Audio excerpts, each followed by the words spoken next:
본문 1절을 잘 보시면은 다윗 시대에 해를 거듭해서 3년 동안 기근이 임했습니다. 대기근 사건입니다.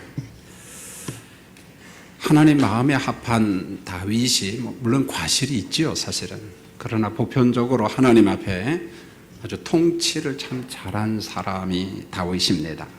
그런데 자기 생전에 3년의 기근을 만난 것은 도무지 이해가 안 되었어요. 다윗 편에서 보면은.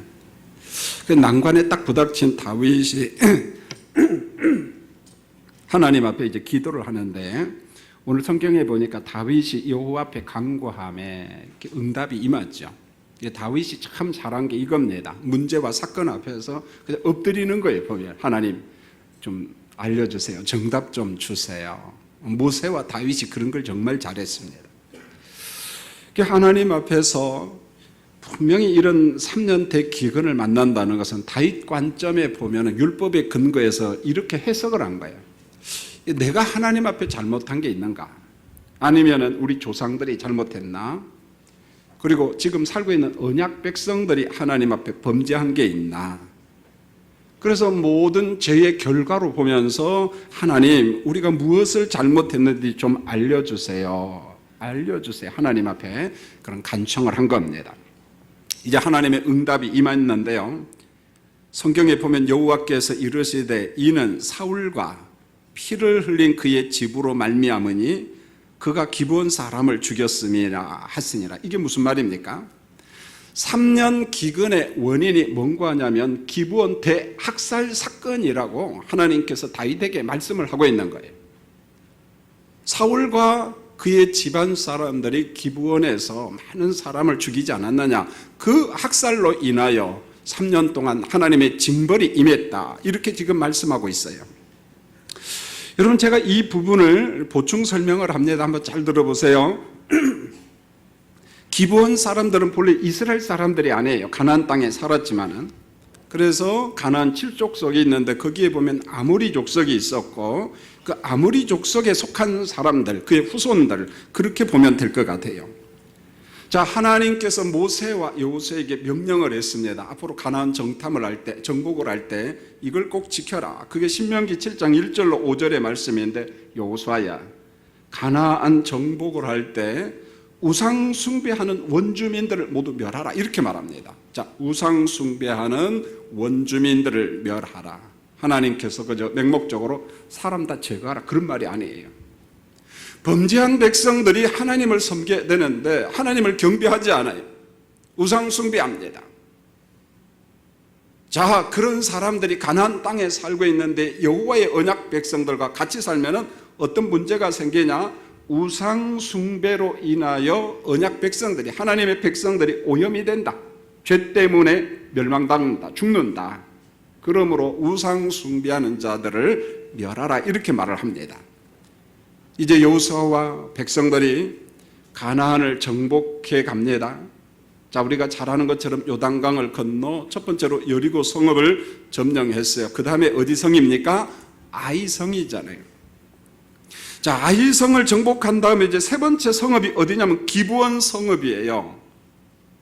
여러분, 가나안 정복 사건의 핵심이 뭐냐면 가운데 중부 지방을 끊는 겁니다. 마치 제가 설교를 했어요. 메가더 장군이 인천 상륙 작전을 통해 가지고 남과 북의 연결고리를 끊는 작업을 했다. 이렇게 이야기했는데 여호수아도 그 작업을 했어요. 그래서 북부와 남부 연결고리를 갖다가 끊는 작업을 하고 있습니다.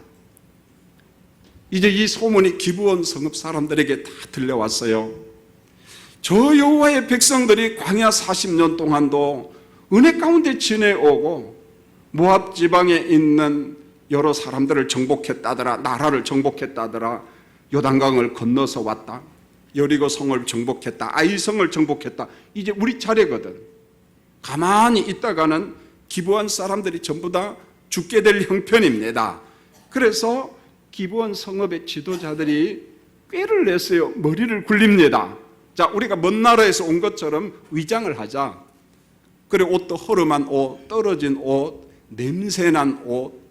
자, 음식을 가지고 왔는데 그 음식도 곰팡이 난 거. 자, 이렇게 해서 완벽하게 나름대로 위장을 했습니다. 그리고는 여호수아를 찾아가서 평화 협정을 맺자고 제안을 합니다. 여호수아 9장 18절에 여호와 하나님의 이름으로 맺는 약속이다 이렇게 말했어요. 대단히 중요합니다. 여호와의 이름으로 언약을 맺었다, 약속을 맺었다, 그런 말이에요. 그런데 기브온 사람들이 뭐라고 이야기하냐면 우리는 당신의 종이 되겠습니다. 살려만 주시면 좋겠습니다. 여러분, 여기 핵심이 뭘까요? 평화협정을 맺으면서 우리가 당신의 종이 되겠다, 그 대신 살려만 줘라. 여호수아가 여기에서 속아 넘어갑니다.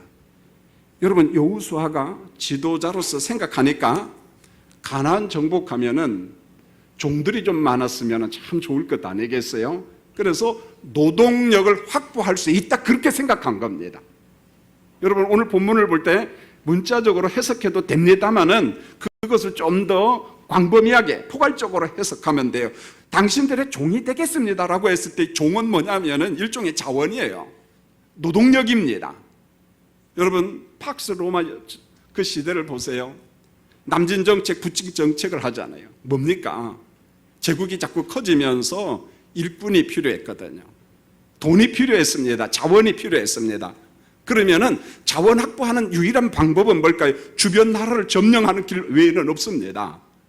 여러분, 고대 사회에서 사람은 단순히 사람 몇 명, 그게 아니에요. 사람 그 자체가 무기고 힘이고 자원이고 돈입니다. 노동력이라는 거예요. 여러분, 우리가 징기스칸이 동유럽을 점령한 기사 잘 알잖아요. 여러분, 징기스칸 때 전쟁의 무기가 하나 새롭게 발견됐는데 그게 말입니다, 말. 그래서 말을 타고 동유럽을 정복해 가는데요, 이 말 기마 부대는요 속도가 어마어마하게 빠르거든요. 그래서 징기스칸은요 군인들이 전선에 나갈 때 말을요 한 사람이 보통 5마리씩 가져갑니다. 가다가 먹을 양식 없어서 말 잡아먹어요. 그리고 다른 말 타고 또 갑니다. 신속성, 그냥 순식간에 유럽을 정복해 버리는 거예요. 동유럽을 갖다가. 왜 정복합니까? 자원 확보예요. 노동력 확보라는 거예요. 현대 사회에는 기술이 발전했기 때문에 기술로 여러 사람의 일을 감당하지만 고대 사회는 사람 자체가 무기고 사람 자체가 자원이고, 오늘 이 보세요. 우리가 당신과 평화협정을 맺으면은 우리가 당신의 종이 되겠습니다. 노동력을 확보한다는 차원에서 여호수아가 생각하니까 다른 걸 못 생각한 거예요. 좋소, 우리 평화협정을 맺읍시다. 성경은요 이 순간을 기록합니다. 여호수아 9장 14절을 보세요. 여호수아가 하나님께 구체적인 기도를 하지 않았다 이렇게 말해요. 하나님 앞에 기도하지 않았다. 이게 큰 과실이라는 거예요. 여러분, 여호수아가 어떤 사람인가요? 원래 모세의 부관 참모였기 때문에 성품 자체가 아주 치밀한 사람이에요. 대단히 조직적인 사람입니다. 그리고 무슨 일이 있을 때는요 모세를 통해서 봤거든. 하나님 앞에 엎드려 기도해요. 여러분, 모압 평지에서 요단강을 건너 가나안 들어갈 때에도요 여호수아는 금식 기도를 합니다. 하나님, 어떻게 할까요? 하나님께서 요단강 건너는 방법까지 다 알려주셔요. 야, 무대포로 건너면 안 된다. 제사장들이 벗개를 울러매고 먼저 요단강에 들어가라. 그럼 물이 멈출 거다. 1000규빗 정도 앞서가라. 한 1000m 정도. 그러면 백성들이 보고 얼마나 무섭겠냐. 지도자들이 보는 거, 가는 것 보고 따라올 것이다. 본을 보여라. 그런 거예요. 하나님이 주신 전략입니다. 금식 기도했습니다. 하나님 어떻게 할까요? 지혜를 주시고 분별력을 주세요. 아주 조심스럽게 결정한 사람이 누구냐면 여호수아예요. 그런데 이번에 실수를 한 겁니다. 여러분, 성경을 읽다가 하나님 앞에 엎드린 사람들은요 실수가 적습니다. 모세가 기도를 해요. 다윗도 간청을 합니다. 여러분, 기도가 얼마나 중요한지 예수님의 제자들이 예수님한테 말씀해요. 예수님, 저 세례 요한도 제자들에게 기도문을 만들어서 가르치고 있는데 우리 공동체도 좀 기도문을 주세요. 좋다. 그러면 내가 기도문을 주마. 주님의 기도잖아요. 하늘에 계신 우리 아버지요, 이렇게 말하. 자, 예수님은 하나님을 어떤 속성의 하나님으로 설명, 아버지라는 거예요. 아버지. 여러분, 바울 사도는 아버지를 아버지라고 이야기해서 아빠라는 거예요. 아빠. 아빠라는 말은 무슨 말일까요? 친밀하신 하나님. 우리 아버지 하나님은 자기 백성들에게 부족함이 없는, 결핍이 없는 전능하신 하나님, 선한 목자 되시는 하나님, 그 하나님 앞에 간청하라. 하나님의 은총을 구하라. 아버지 하나님이여, 내게 일용할 양식을 주고 내가 사탄의 올무에 빠지지 않도록 도와주시고 내가 죄악의 소굴에 빠지지 않도록 하나님 나를 좀 지켜주세요. 주님이 제자들에게 이야기했어요. 간청하라, 청원하라. 여러분, 여호수아가 하나님 앞에 묻지 않고 기브온 사람들과 화친 조약을 이제 맺었는데, 여호수아 9장 15절에 맺었어요.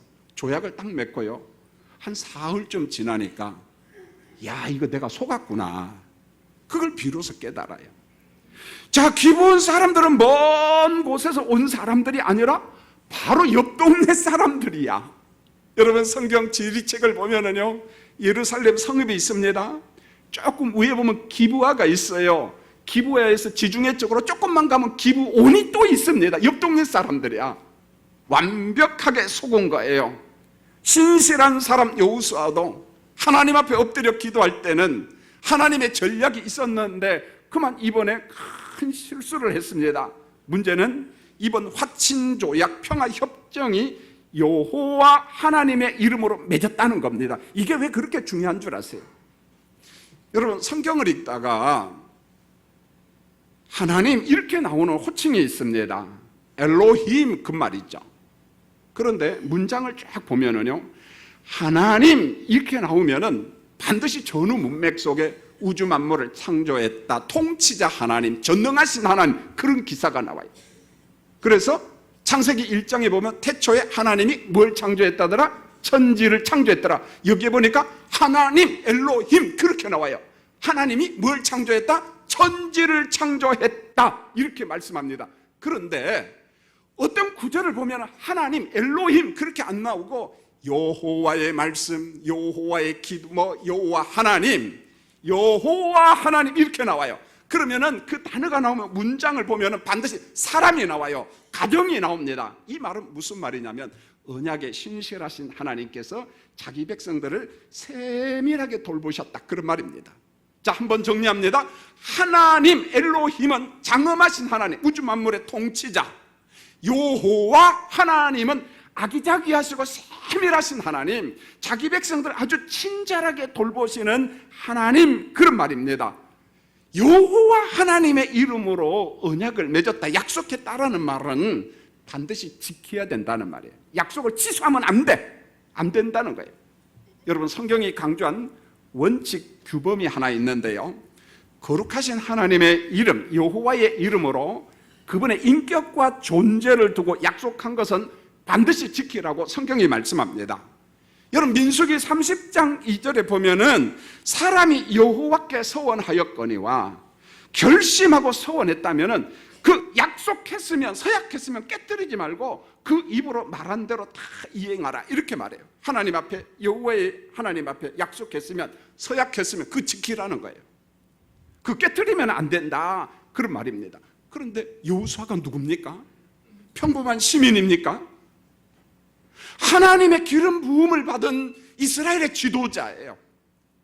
여러분, 기도자가 정경솔하게 평화협정을 맺었는데 그저 또 경솔하게 깨면은 하나님의 이름, 여호와의 이름이 훼손당하는 거예요. 하나님의 이름을 망령되게 한 죄를 범하는 거예요. 서약과 서원이 그렇게 무섭다는 것입니다. 자, 성도님들, 이 설교를 준비하면서 제가 우리 교인들에게 꼭 하고 싶은 말이 있습니다.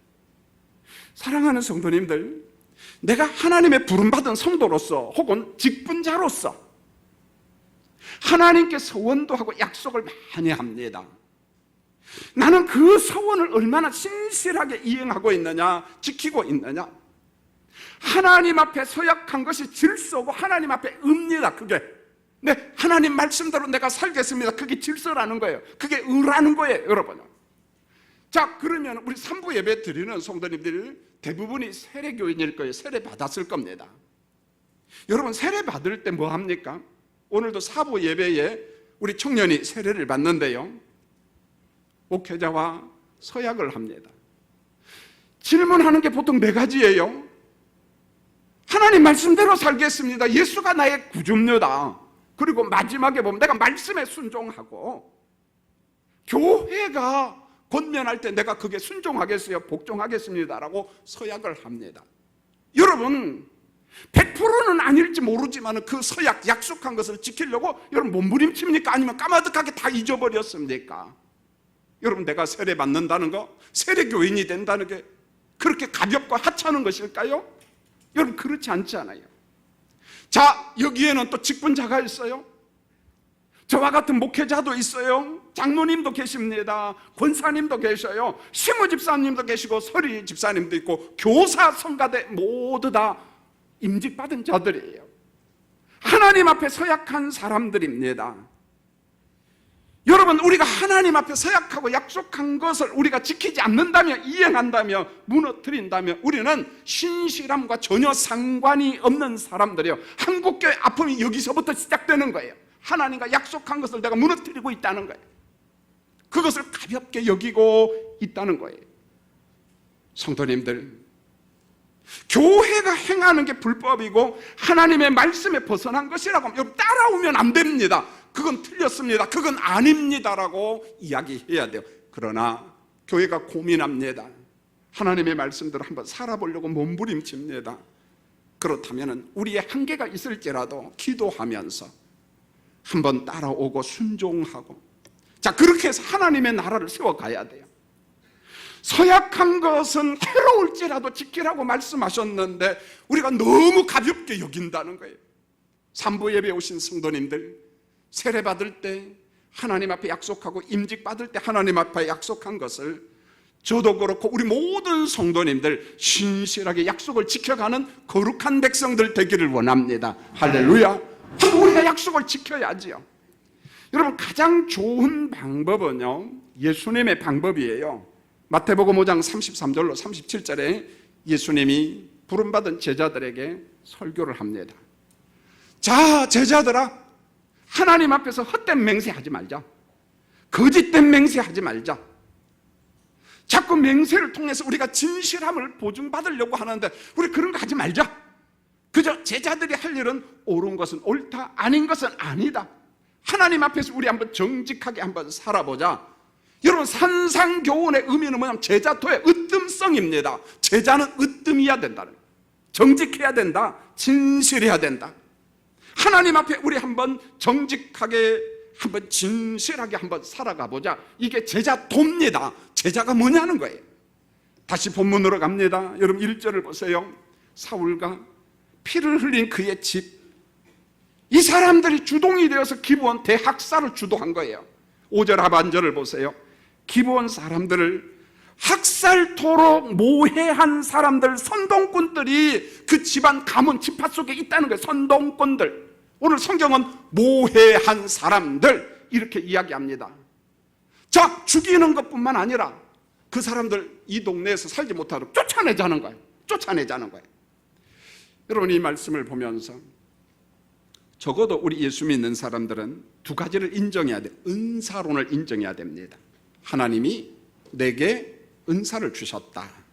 두 번째로 기질론을 인정해야 됩니다. 하나님은 각 사람에게 합당한 성품 기질을 줬어요. 여러분 모든 사람의 기질이 똑같아? 붕어빵 절대 아닙니다.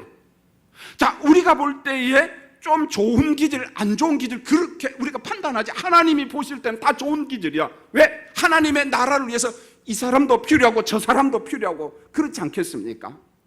여러분 착한 사람만 있으면 그 나라 될까요? 안 될까요? 안 돼, 여러분요.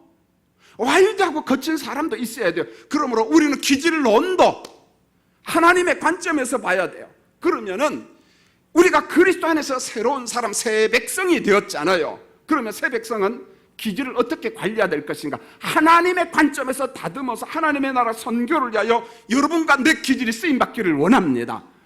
하나님 앞에 쓰임받는 우리 기질이 돼야 된다는 거예요.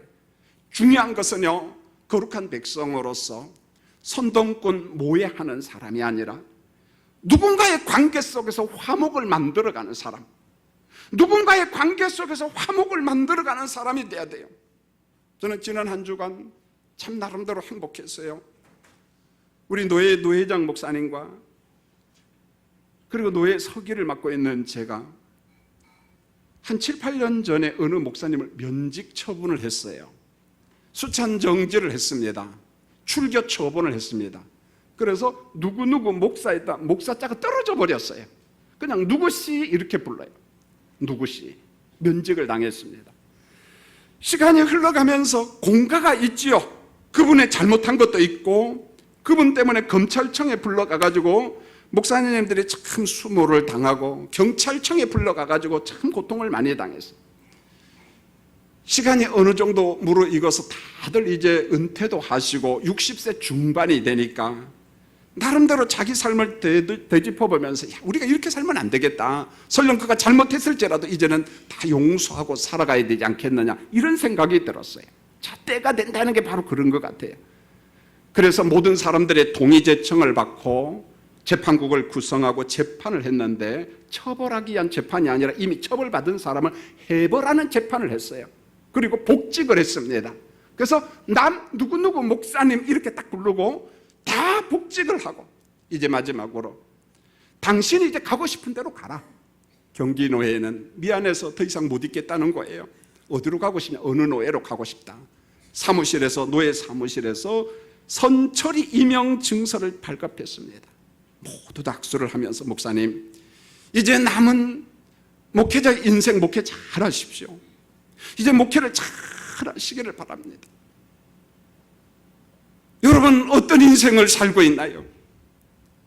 나는 해벌하는 사람, 나는 누군가를 면직하고 누구를 죽이는 사람인가요? 선동하는 사람인가요? 아니면 어떤 환경에 있든지 상대방을 배려하는 사람인가요? 자, 우리는 어떤 기질의 소유자인가? 우리 한번 생각해 봤으면 좋겠어요. 난 어떤 사람인가? 여러분 2절을 보세요. 사울이 이스라엘과 유다 족속을 위하여 열심히 있으므로 그들을 죽이고자 하였더라. 선한 열심이 아니에요. 선한 열심이 아닙니다. 여러분 사울왕과 그 집안이 기브온 사람들을 죽인 대학살 사건의 주범이었어요. 하나님께서 이것을 보시고 징벌을 내렸어요. 다윗 왕 때의 후손들에게 3년간의 대기근 사건이 임한 겁니다. 대기근 사건이 임했어요. 혹자는 우리가 이런 질문을 할 수 있습니다. 목사님, 이건 부당한 것 아닌가요? 아니, 앞에 사람들이 잘못했으면 그들을 그 당시에 징벌해야지. 어떻게 후손들을 징벌합니까? 예, 성경에는 두 가지 규정이 있습니다. 아들의 죄는 아들에게 물어요. 아버지와 상관없습니다. 그런데요, 특별한 규례는요, 아버지가 잘못했으면 후손에게 책임을 물을 때가 있어요. 조상이 잘못하면 후손에게 책임 추궁을 합니다. 그리고 조상이 잘하면 후손을 축복합니다. 이게 무슨 말일까요? 오늘 산부 예배에 오신 성도님들, 여러분이 할머니입니까? 할아버지입니까? 아버지입니까? 어머니입니까? 여러분 그 직함에 맞게 정말 멋진 인생을 살아가야 돼요. 여러분 우리가 믿으셔야 돼요. 여러분의 축복의 통로가 되기를 원합니다. 좋은 아버지, 좋은 할아버지, 할머니, 어머니가 돼야지 나 때문에 내 후손들이 고통을 당하면 되겠느냐 그런 말이에요. 안 되잖아요.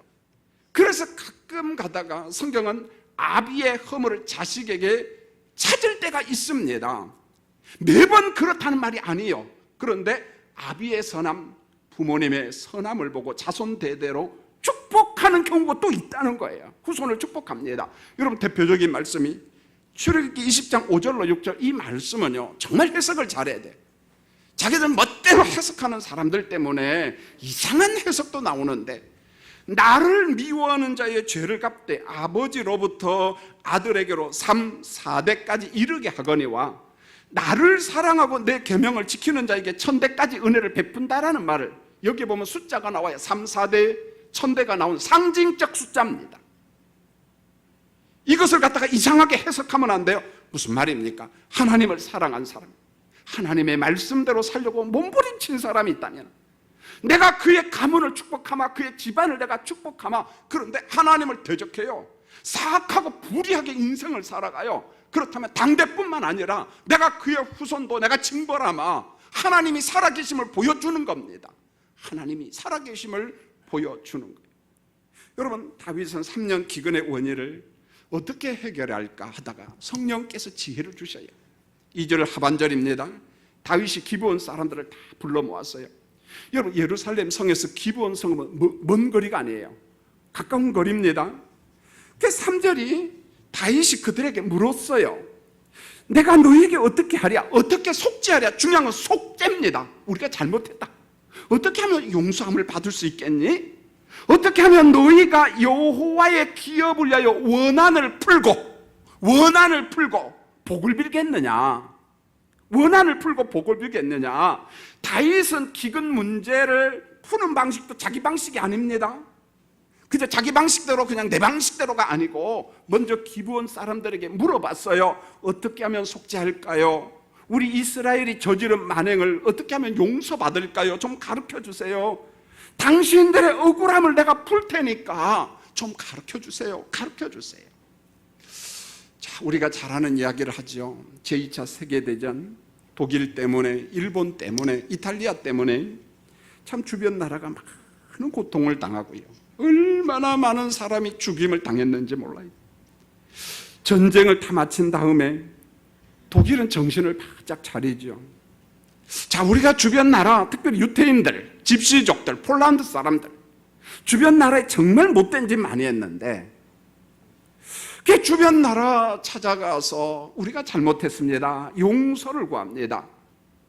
여러분, 돈으로 해결할 문제는 아니지만 죽은 사람을 이거 살려낼 방법도 없고 어떻게 해요? 그래서 돈으로 보상을 하겠습니다. 이것 갖고 다 하는 건 아니지만, 그래서 물질적 보상과 정신적 보상을 하는데, 정신적 보상은 뭐냐면 기념비를 만들어줘요. 기념탑을 만듭니다. 그리고 독일의 총리, 장관들이, 여러분 독일도 대통령이 있거든요. 실권은 총리가 가지고 있지만은 대통령이 직접 가서 무릎을 다 꿇고 용서를 구합니다. 우리가 잘못했습니다. 그런데 바로 옆에 있는 이 뻔뻔한 나라 일본을 한번 잘 보세요. 혹시 일본 사람이 있나요? 오해하지 마시고요. 제가 볼 때는 민족의 인격이 잘못된 것 같아. 민족의 인격이. 우리가 볼 때 일본 사람 참 본받을 줄 많습니다.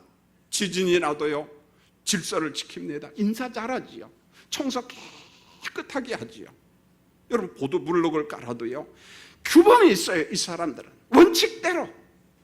물론 제가 옆에서 본 일본 사람들은 부정적인 게 참 많아요. 한 100명만 모이면 조잘해가 얼마나 시끄러운지 몰라요.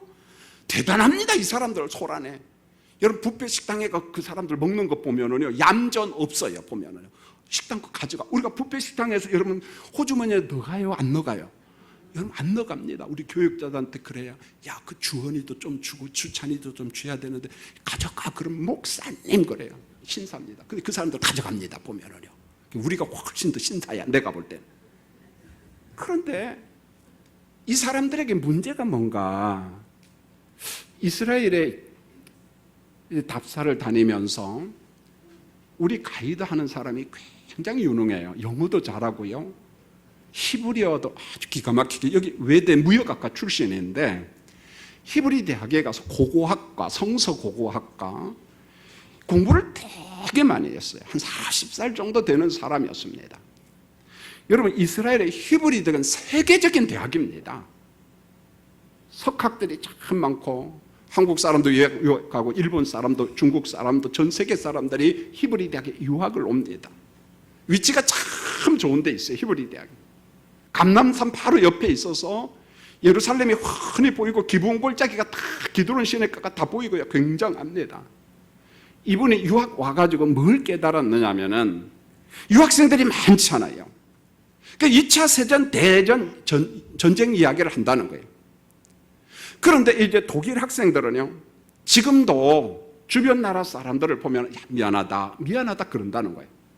근데 일본 사람들은요, 모른다는 거예요, 아예. 그래서 너무나 이해가 안 돼서 물어봤다는 거예요.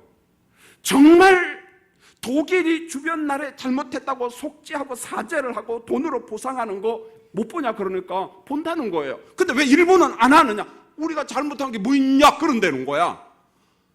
거기에서 뭘 깨달았느냐? 아하, 교육을 안 시키는구나. 독일은요, 히틀러처럼 하면 안 된다, 옆 사람을 해코지하면 안 된다, 교육을 시킨다는 거예요. 일본 사람들은 우리가 잘못했다, 교육을 안 시킨다는 거야. 유학원 대학생들 그걸 모른다는 게 이해가 안 되잖아요. 열불이 나도요 보탕 나는 게 아니지. 그러다 보니까 일본 사람들이 자기 과실을 모르고 미안하다는 말을 안 하니까 독일 대학생들, 유학생들이 일본 학생들을 무진장 싫어한다는 거야. 뭐 이따위 사람이 있느냐는 거예요. 잘못했으면 잘못했다고 이야기를 하고 교육을 시켜야 되는데 교육의 왜곡이 일본에 있다는 거야. 교육을 왜곡시킨다는 거예요, 여러분. 잘못을 반성하고 용서를 구하면요, 여러분 우리가 과실 있잖아요. 그런데 내가 잘못했습니다, 용서해 준 신사입니다. 멋진 사람이에요. 다시 4절을 보세요. 기브온 사람의 말입니다. 우리의 문제는 은금의 문제가 아니다. 돈을 준다고 이게 해결이 되냐? 돈을 준다고 죽은 사람이 살아나냐? 아니다. 우리는 사람을 죽일 고난도 없는 우리는 약자다. 우린 약자다. 5, 6절을 보세요. 우리를 학살하는데 앞장선 주동자들, 선동꾼들, 모해자들, 그 주동자 집안 사람들 7명을 우리에게 주세요. 우리 목매달아 죽이겠습니다. 왕이시여 해결해 주세요. 다윗 왕이요, 왕께서 우리의 원한과 아픔과 슬픔을, 상처를 치유해 주세요. 이 부탁을 받은 다윗이 얼마나 힘들겠어요. 멀쩡한 사람을 내어준다는 게 이게 가능합니까? 너무 힘들었어요. 고통스러운 다윗이 결정을 내립니다. 사울 왕가의 가문에서 7명을 딱 내어주는데 리스바의 자손과 메랍의 자손 중에서 7명을 딱 내어줘요. 기브온 사람들이요, 어디 가서 이 사람들을 죽이냐면요, 사울 왕가의 고향인 기브아로 갑니다. 거기에서 목매달아 7명을 죽입니다. 참 고통스럽죠. 그리고 난 다음에 하늘에서 비가 내려요. 가뭄이 끝났습니다. 다윗은요, 죽은 사람들 장례식을 정성껏 치러줬어요. 다윗의 아픔이 여기에 있어요. 지도자의 고통이 여기에 있습니다. 자, 오늘 설교 결론을 맺겠습니다. 이웃을 해하는 모해자, 이웃을 회방하고 선동질한다. 끝내는 자신도 죽습니다. 자신도 죽어요. 우리가 역사 보잖아요. 잘 나갔던 사람이요, 정권 바뀌면 죽어요. 집안도 몰락하고 민족도 몰락하고. 여러분, 화병으로 가득 찬 사람이 대한민국에 많으면 그 대한민국 망하죠. 마음속에 해피, 행복이 있어야죠. 여러분의 마음속에 행복이 있어야 되지 않겠습니까? 그래야지 우리 가문이 살고 대한민국이 살죠. 개인도 그렇고 언론도 그렇고 정치하는 사람도 그렇고, 흑암의 생각이, 새카만 어둠의 생각이 우리나라 사람을 지배하지 않도록 여러분 중보기도 해야 돼요. 하나님 울타리 쳐주세요. 어두운 생각, 흑암의 생각, 선동질하는 말이 우리나라에 없도록 해주시라고. 특별히 성도님들, 예배드리는 당사자로서 여러분과 우리 마음속에 원한거리가 있다. 원한거리가 있다. 가서 화해하시기 바랍니다. 저는 지난주에 이런 문자를 받았어요. 목사님입니다. 김 목사, 저보다 대학원 선배입니다. 나는 누구 때문에 화병이 생겼다, 10년 동안 화병이 생겼다, 그렇게 이야기를 하는 거예요. 근데 그 사람의 말을 제가 그대로 받지는 않아요. 왜요? 자기도 못된 짓을 되게 많이 했거든. 근데 화병이 생겼다고 하니까 또 수용을 해야 되겠더라고요. 화병이 생겼다. 혹시 저 때문에 화병 생긴 사람 있습니까? 문자 좀 주세요. 제가 가서 죄송합니다. 그리고 정식으로 제가 사죄를 하겠어요. 여러분, 원한거리가 있다면 독일 사람들처럼 가서 나 때문에, 우리 때문에 고통을 많이 당하셨군요. 죄송합니다. 죄송합니다. 여러분, 용서를 구하고 용서를 받는 일에 예수 믿는 사람들이 그 자존심을 못 뛰어넘어요? 십자가로 보면 돼. 십자가로. 가능하잖아요. 여러분, 용서와 화목은 나도 살고 가정도 살고 민족이 사는 지름길입니다. 여러분, 오늘 말씀의 핵심은 뭐냐? 성경은 나, 우리, 민족, 연합 공동체라는 거예요. 성경은요, 두 가지 책임이 있어요. 개인 책임과 공동체 책임이 있다는 거예요. 분명히 우리는 개인주의를 인정합니다. 그러나 어느 때는 나, 우리, 민족, 가정 전부 다 공동체, 연합체로서 생각해야 된다는 거예요. 여러분, 목회하다 보니까요, 제 몸이 많이 아플 때 노회가 우리 교회를 어지럽히지 않기 위해서 어떻게 해야 될 것인가? 우리 장로님들을 노회 보내기 시작했어요. 가세요. 1번 타자로 홍성걸 장로님이, 물론 그 이전에도 갔지만, 그 다음에 위안복 장로님, 임명철 장로님, 황진 장로님, 황영주 장로님 계속 갑니다. 저는 전부 다 분호회장 다 시킬 겁니다.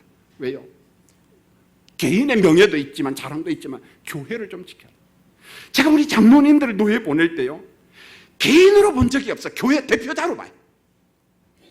그분이 잘하면 개인에게도 자랑스럽지만은 교회도 달아. 야, 석간중앙교회 장로님들, 교인들 정말 멋지다, 핸섬하다, 신사다, 이런 소리 듣거든요. 여러분도 마찬가지라는 거예요. 나 혼자 좋아요. 그러나 하나님의 나라를 대표하는, 하나님의 나라 대표자라는 것을 잊지 마세요. 동네에서 여러분 예수쟁이에요. 예수 믿는 사람입니다. 경솔하게 행동하면 안 되고 함부로 행동하면 안 된다는 거예요. 아무쪼록 어디에 가든지 교회를 대표하시고 하나님의 나라를 대표하는 정말 멋진 그리스도인들이 되기, 성도들이 되기를 예수님의 이름으로 축원을 드립니다. 기도하겠습니다. 하나님, 나 혼자 잘 먹고 잘 살면 되지, 우리는 생각 없이 그 말을 합니다.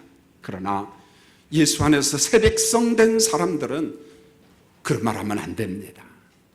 날 위하여 십자가에 죽어주신 예수 그리스도, 부활하신 예수님, 그분을 묵상하면서 그분과 함께 살아가는 한 주간 우리 일생이 되도록 은혜 내려 주시옵소서. 예수님의 이름으로 기도합니다. 아멘.